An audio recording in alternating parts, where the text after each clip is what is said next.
there something I can do for you, Outlander? Welcome back to another episode of Lore and Loot. When we speak to our pal and friend Rundi, he tells us he has nothing for us, nothing really, nothing but a quest that is in all likelihood impossible to complete.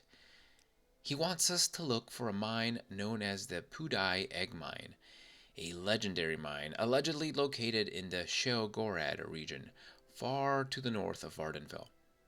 The mine may have existed, though no one actually knows if it does or does not, but if it did, the location of the mine is lost. He can't tell us any more than that. He doesn't even expect us to find it, but if we do, he wants us to recover some golden eggs. There are 7 of these mythical eggs, so off we go to look for the mine. Now, this can be one of the most annoying quests in the Fighters Guild, and it's not because the mine is actually hard to find, it's not that hard.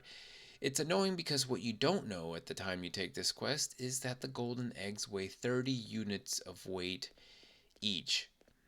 That's 210 carry weight that you'll need to have readily available. What this really means, big picture, is that if you don't know about this, it can be incredibly upsetting when you get there and realize you can't actually travel back to get your reward and quest completion without leaving something behind, maybe something very valuable to you. So before you set off, make sure you have some means of getting back with an extra 210 pounds or kilos or whatever unit of measurement you prefer. I recommend one of two things: either a potion or scroll of feather, or an intervention scroll. Now, feather reduces encumbrance by however much the spell or potion states. If you're getting something with low duration, make sure you have a lot of them. The best method, though, is, I think, an intervention scroll. These come in two varieties: Almsivi and Divine. Almsivi intervention teleports you to the nearest tribunal temple or tribunal shrine, and the divine intervention does the same but to the nearest 9 divines or imperial cult shrine. With a spell of this nature, you can grab all of the eggs, even if you're over encumbered, and then just teleport away. Drop a few items in the shrine or temple, and then simply come back for them later. Because these places, these shrines, are typically close to other methods of travel, it will be easier than leaving them in the mine. Anyways, the easiest way to get to the mines is to follow the path laid out on the map here.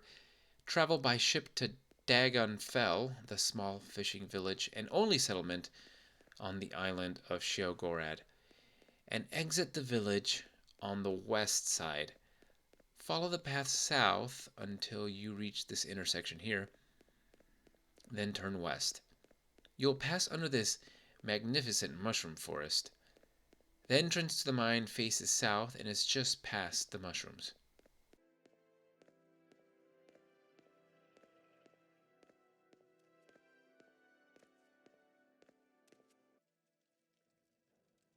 The inside of the cave is divided into 2 sections. The first one is honestly of no interest. It loops around here but has nothing of note except some foragers. The second section, the Queen's Lair, is where the action is. Here we meet our first 2 Kwama warriors. Normally these guys are really tough, but we're at a decent level and pretty strong, so they shouldn't pose too much of a threat. Behind the queen is our prize, the 7 golden eggs of lore. They really do exist.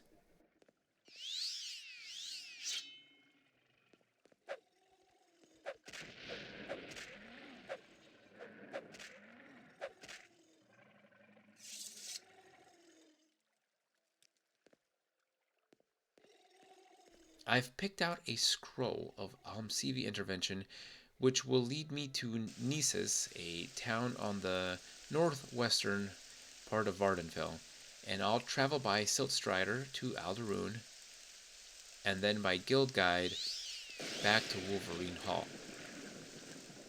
Turning in this quest nets us an enormous and outrageous 10 thousand septims. With this, we will be able to train quite a bit, maybe even get some better armor and weapons, stock up on some potions, or really anything we want. But it's kind of a bittersweet moment because with this we are finished with the Wolverine Hall questline in the Fighters Guild. And now that we are of sufficient rank, we can go back to Ida's Fire Eye or maybe go to Aldaroon and tackle some of the quests there. Whatever we choose, whatever we decide. Thank you for joining me for this episode of Lore and Loot, and I will see you next time.